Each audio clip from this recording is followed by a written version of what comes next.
Let the record reflect that all members of the committee are present. And we have item 3, the minutes for June 5th. Move the minutes from June 5th, 2025. We have a proper motion. All in favor? Aye. Aye. All right, approved. We have public comment on agenda items up to 3 minutes. Is there anyone from the public who would like to speak on any of the agenda items? Okay. All right. Well, we will go on to discussion items, which we have community funding, Churchill Downs picnic, summer picnic. We have President Jay West here. Yeah, would you like to come? Anyone? Mhm. Stay. And for either one is fine, wherever you would like to sit. Yeah, so, prepared a quick speech, so, good evening, Lansing City Council members, as well as City of Lansing. I'd like to say thank you again for, your assistance. We are reaching out to get help with our annual picnic. Every year Churchill Downs has a picnic. It actually brings the community together. We have monthly meetings. However, our annual picnic is our opportunity to bring all generations together. It is something that we look forward to every year. My favorite part of our picnic is organizing and gathering all generations. We specifically look for young people, teenagers, and college kids to help set up, as well as older people to organize and the elderly to get things put together. We have food prepared, as well as a bounce house for the children. So our ask from you was for assistance with our bounce house, which is a $300 fee. We typically write grants for our organization. However, this year there was a change with the grants being granted. There was less money to go around. We had our grants prepared. However, 3 weeks before our picnic, it was announced that we would have less money than what we needed. We scrambled to organize to get things done. So the ask from you guys for help from the bounce house, as well as any other funding that you can provide to help us pay for our picnic. The picnic did go on with the bounce house. So we would like to say, again, thank you, City of Lansing. Yes, we're asking for the funding. It is to benefit the community as a whole. So thank you. Thank you so much. And of course, most of us are familiar with, your neighborhood organization who does great work, and most of us have participated at, one meeting or picnic. So it's always a great event. I saw this year I wasn't able to attend, but the pictures and everybody all over social media, and the horses, and you guys really went to the next level this year. So congratulations on everybody's efforts. And with that, I just need, if there's any other questions or most. Well, we haven't. Yes, sir.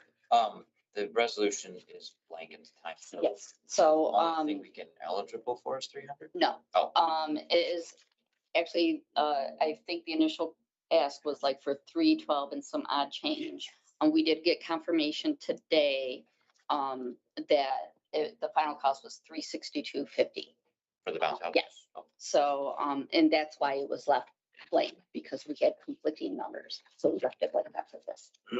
I would move a resolution for $362.50 in community funding for Churchill Downs. How much community funding do we have left now? I don't know. Sherry asked. The issue with, I think, where you're going and trying to offer more is, I don't think we can just throw community funding at, like, defraying the cost of hot dogs, right? It has to be city facilities, city resources, or am I wrong? It's more nuanced than that. Okay. You're not wrong that there's a nuance to it. So like the 352. So for this instance, for example, it's got to be community activity, and then there are certain areas of spending that are permitted to use public dollars towards events like this.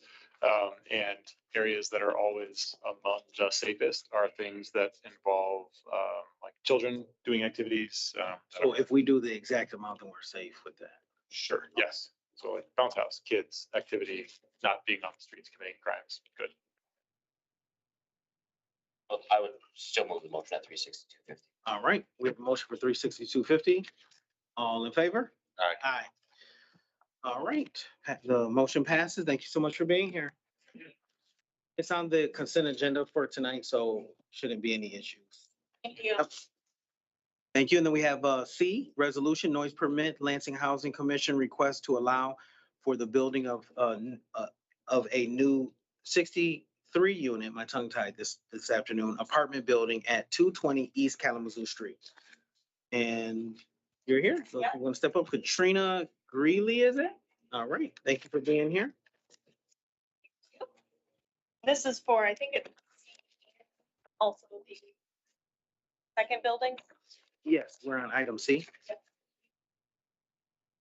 Yeah, so this is just for the vote. We were back here in May requesting this noise waiver permit for our two construction projects right downtown here on Grand and Kalamazoo area.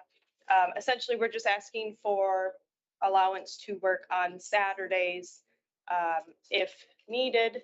And the request is only for like light duty power tools, no earth moving equipment, no excavation, nothing like that. Just, saws, nail guns, that kind of equipment.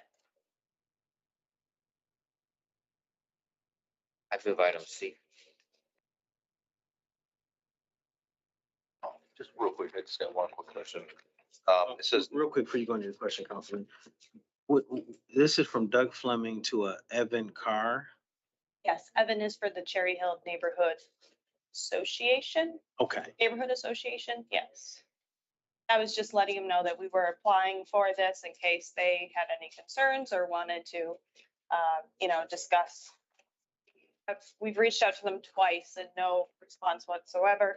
I will say that prior to even applying for this, Doug did have that organization, they utilized our office space for their community meeting where we discussed these upcoming construction projects and everything like that. So they're obviously very aware of those buildings going on in their neighborhood, so.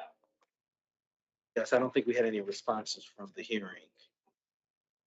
Thank you, Councilman Garza. If you go ahead. yeah, no, I just real quick, and I think you just clarified it, but it says no substantive written or verbal comments. Does that mean none at all? Nothing. Okay. All right. No. We kind of technically had the two public hearings. I guess one was publicized and one was just open for if folks, and we never had any kind of There was no response. voice. Yeah. So. We have proper motion, all in favor? Aye. Aye. Thank you. Thank you. And then we also have item D, which is Lansing Housing Commission for building of a new 56 unit apartment building at 510 Cherry Street, which is basically they're in the same neighborhood. And I'm looking at D. Do this for the record. Yeah, understood.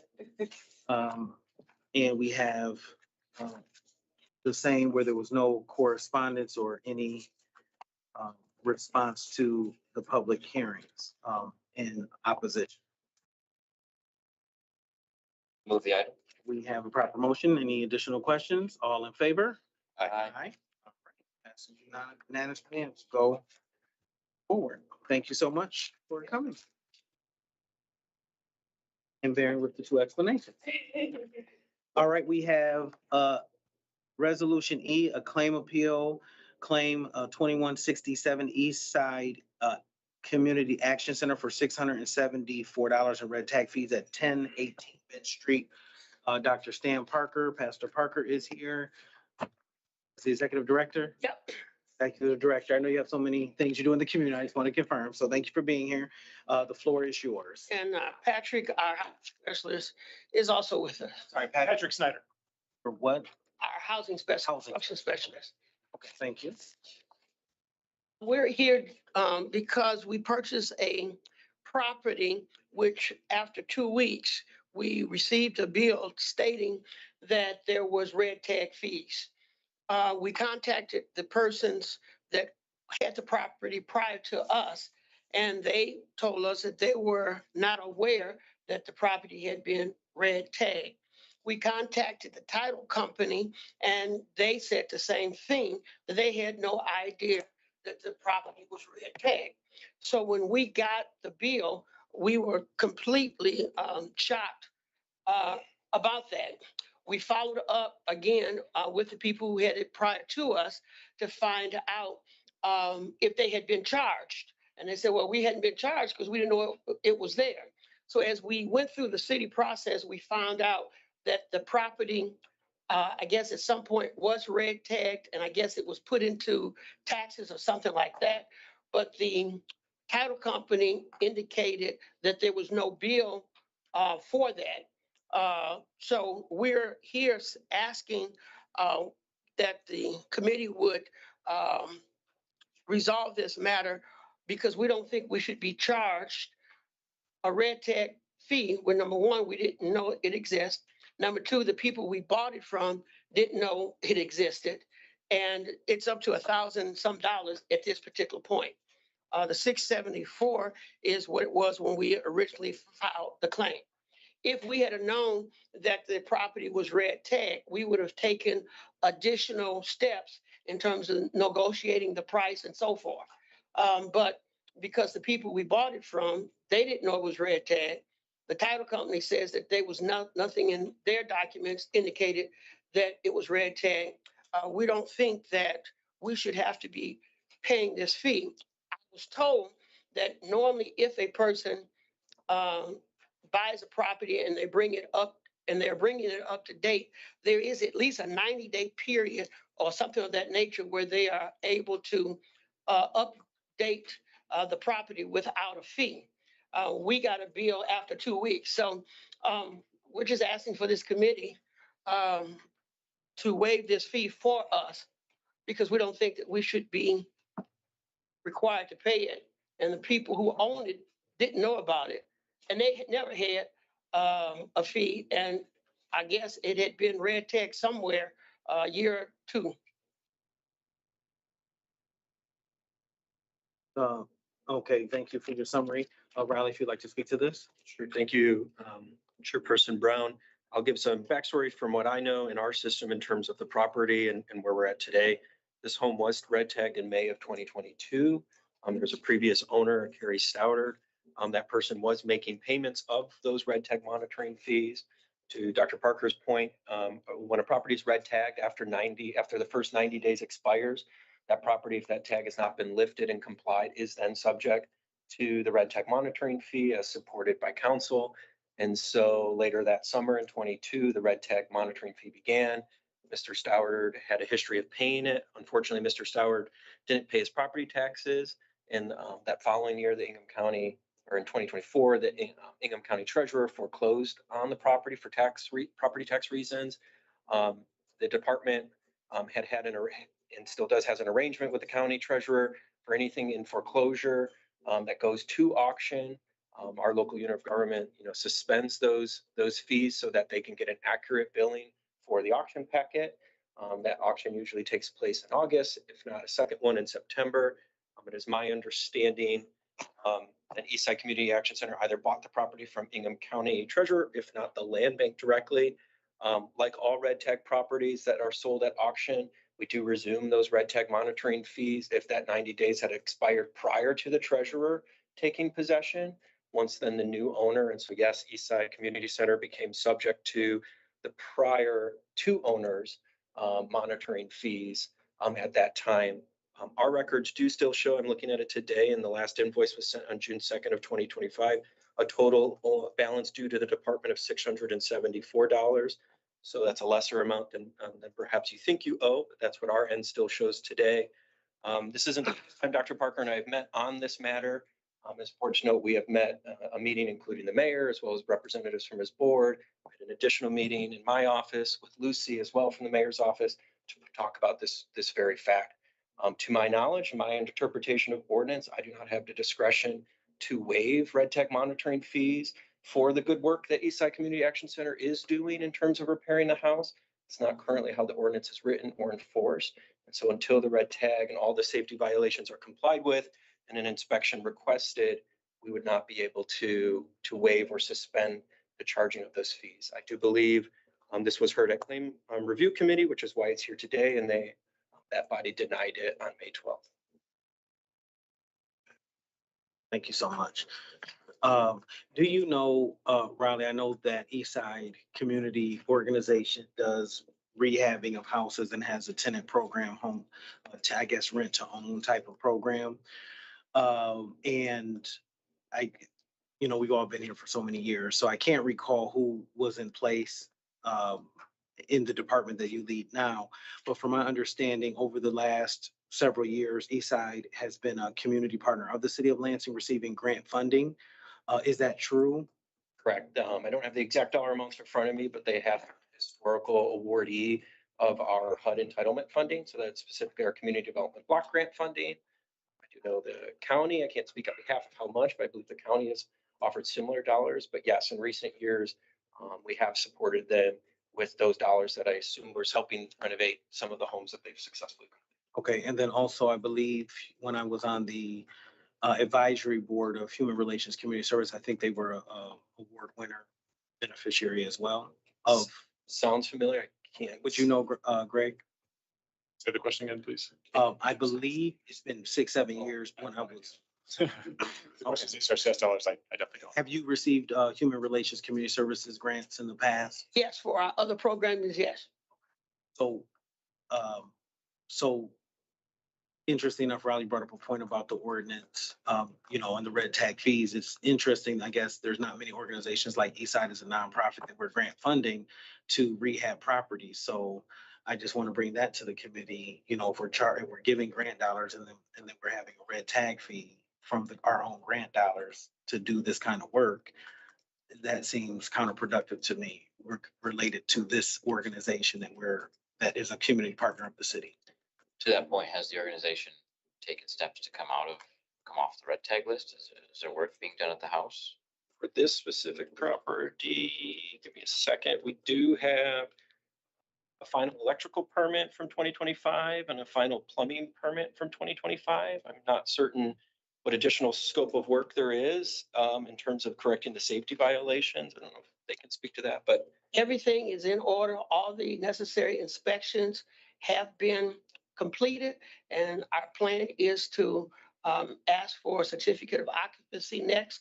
We wanted to first try to get this resolved before we got a family in there. When did, thank you for that explanation, Dr. Parker. When did you acquire the property? I know that Director Riley indicated the property was red tagged in 2022. I want to say we purchased it December of '24.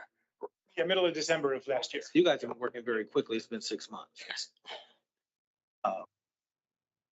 Thank you. I would say both of the permits on our end were final at the end of April. You are in position where you believe all safety violations have been corrected. Mhm. It's now been a month, close to 2 months since we were last on site. If you believe that, you should call, because the moment we can remove that tag, we can stop charging those fees. If we can take care of that tomorrow, that wouldn't be an issue. My question, Greg, is there was a reference by Director Riley about waiving, but also, I guess,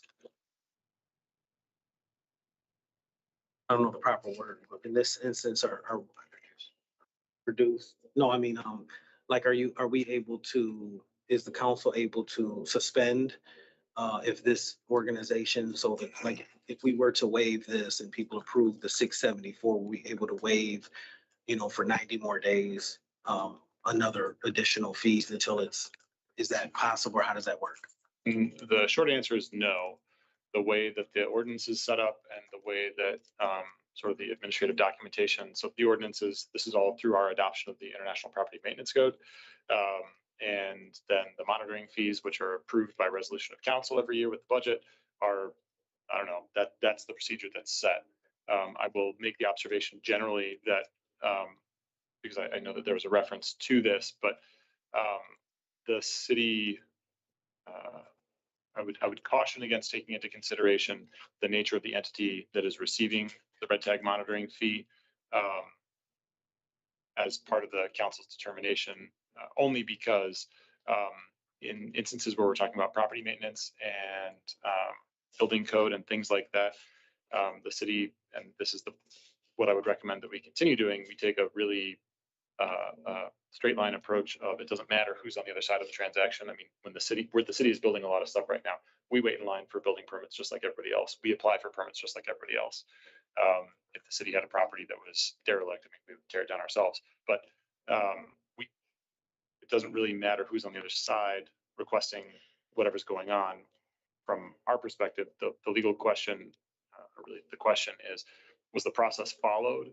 to get the red tag onto the property, and then is it being monitored properly? If it's a situation where there was a miscommunication and it was pending inspection for a long period of time, but they've been saying, hey, we're done, we're ready to be inspected, and then it took 6 months for us to actually get to the property, that might be something that would enter into the consideration on whether or not to deny, or rather to grant an appeal for the claimed amounts.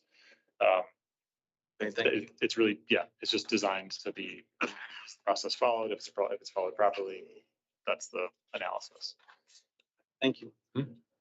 I guess my only question is, as I read this letter, it said that, first notice it received 2 weeks, which you mentioned.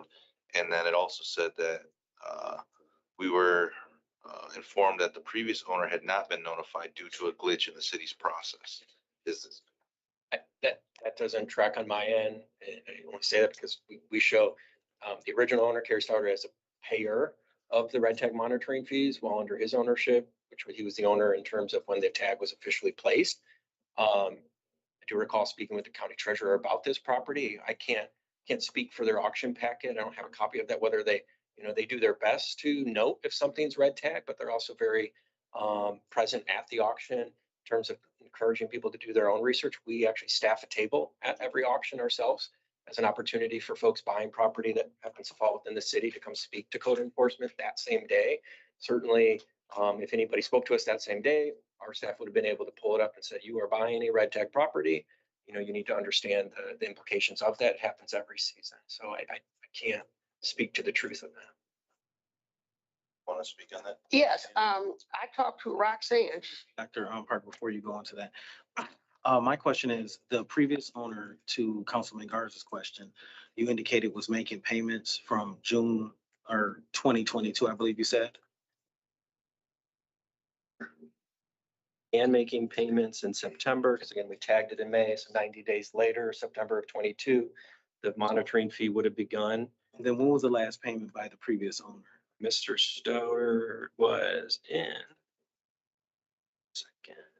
in May of 2024.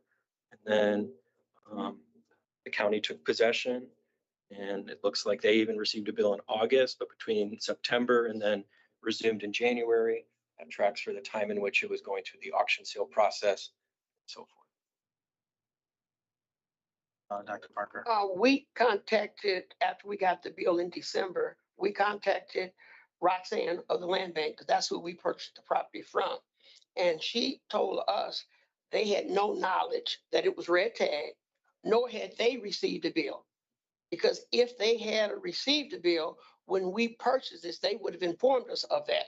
But they were not aware that the property was red tag, according to what she told me as the director of the Land Bank. Because we were shocked, because we do a lot working with the Land Bank. And when we got the bill, we were shocked, because normally if there's taxes or something like that owed, they take care of all of those fees before we purchase the property. They didn't take care of any red tag information because they said they were unaware of it.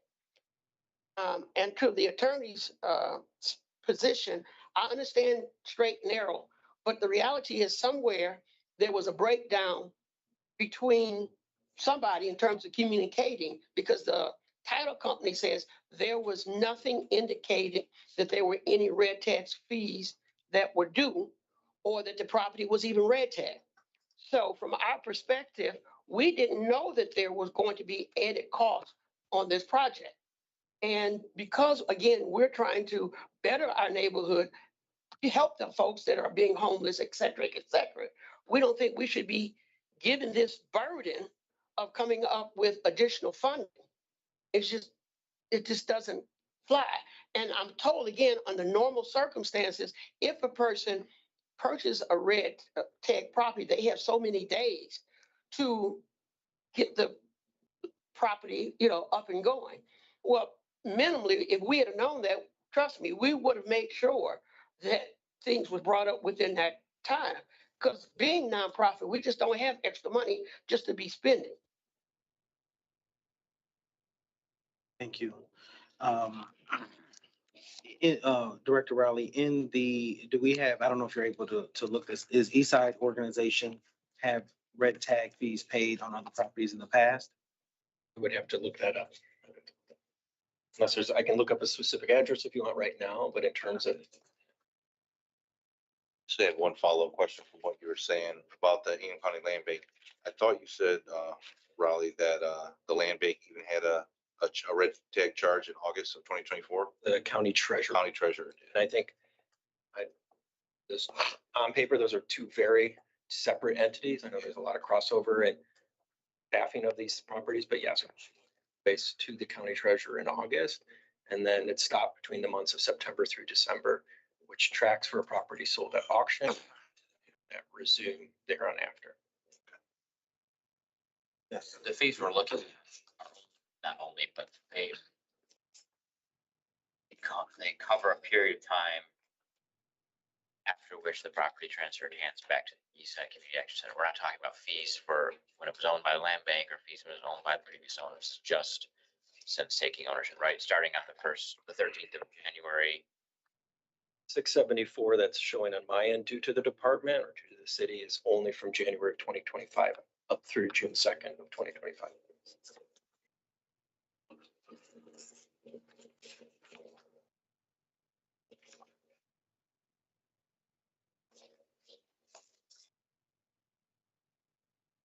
I don't have any further questions. I have questions. I mean, the process seems to have been followed. I mean, this isn't the first time we've heard that a land bank property was red tagged and the owners didn't know of it. I think we brought up a couple times, like, what's the process over there? But that's not really, anyone in this room can answer that. Dr. Parker? I was gonna say, just for purposes, you may want to check, because we did get an invoice, and I'm pretty sure it's close to $1,000. Just recently, because the 674 that's on here represented when we started the process for appeal. I just want to put that out there, that I think it's more than 674. Yeah, it would probably be maybe even June's bills. Yeah, I think it goes through June, but I just want to make sure that, people know, I'm pretty sure it's more than 6 something. But all this in front of the committee is 674. Math again, I'm showing a late fee for February 10th of $7, of March 13th of, which is our monthly fee of $165, a late fee of $7 for that month. April, May, and June of $165. All of those add up to a $674. I would in fact maybe ask if you email that my way. Yeah. But in a lower amount. But I just, wanted to be, that we got appeal. It's more than that.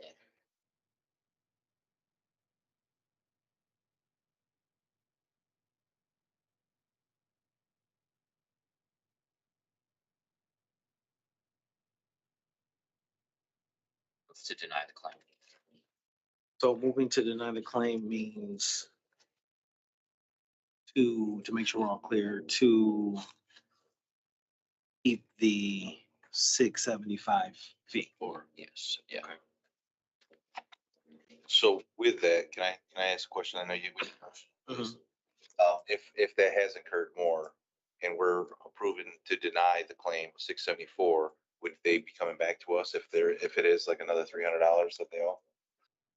Or would that get waived? That's not what I moved.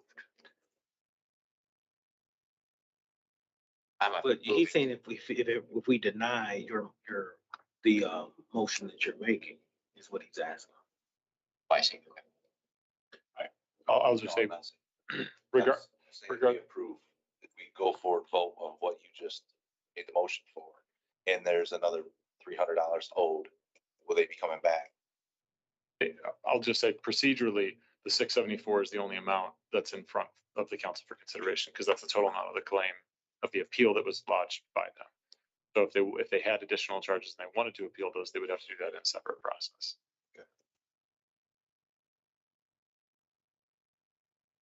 So I was trying to line that up. Good question. Proper motion. All in favor? Aye. All opposed? Aye. So Up tonight. this will go to council tonight. For a final vote When will it go to council? Tonight. tonight. 7 p.m. Okay. So that's for the actual, I guess, up or down vote. I say so. Oh, yeah, I didn't know if that was. But I would encourage reaching out to Director Van Fossen, because if you've made all the improvements, they should stop charging the fee, but they need to know that that's happened. Okay. Any other business? Yes. Our Thank you next, for coming. our next meeting is scheduled for July 3rd. However, obviously just before the holidays. So if it's up to chair on if you guys want to forego that one and just go to the July 17th. So July 17th for me would be better. I know. Same, everything's- yeah.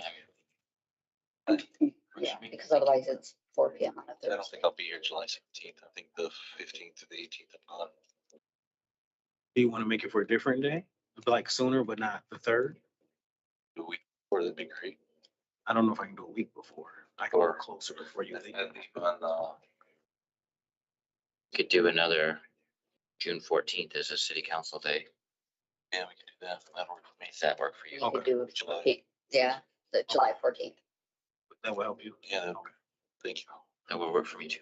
4 Okay. PM, Like this Right. one. just like we did this same time, Well, or oh, we got, is it 5:30 or 5? it would be 5:30. 5:30 for Colin and then so. Want to do 4:30 or is 4? I can do whatever. Yeah, it works for me too. I'm the product of the property of the city starting about 3:30. Okay, let's do 4:30 just so we don't have too much. So All right, audit is scheduled for that day, but we're not doing that because we don't have an auditor. July 14th at 4:30. Okay. Get calendar invites out. Thank you, Renee. Is there any other business? All right. Yes, sir. Can I make a request? We were unaware that this would be going to the city council tonight. Is there any way possible to have it set up for the next meeting instead of tonight?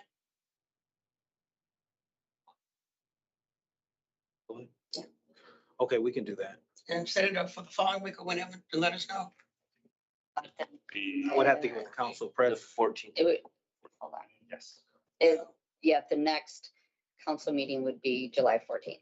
So Okay. we'd have to get approved by the president of the agenda, right? It's a pretty routine thing, Yeah. yes. It's all up to the I'm president. just saying, Yeah, yeah, yeah. Yeah, so Yep. we're fine with that as Okay. long as it goes forward through the president.